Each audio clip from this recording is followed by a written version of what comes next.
they can drag me to hell. Pagdating nila dun, ako pa rin yung presidente ng impyerno.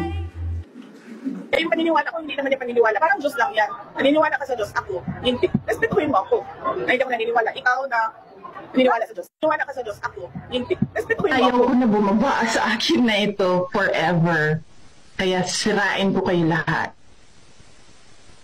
Wala akong pakialam kung totoo man o hindi ang paninira ko sa inyo. Basta lang masira kayo. Piliin mo ako. Saan gusto kong pumunta? Impyerno. Saan ang pinakamagandang babae dito sa Cagayan? Sa langit? Saan yung magandang dyan sa mga bar, sa karaoke? Yung magandang katawan, magandang muka? Nasaan kaya sila? Nasa impyerno. Anong gawin mo sa langit? Akbayan mo sila? Amoy-amoyin mo? Dalhin ko na lang kayo doon sa impyerno. At huwag kayong matakot. Hintayin ko kayo doon.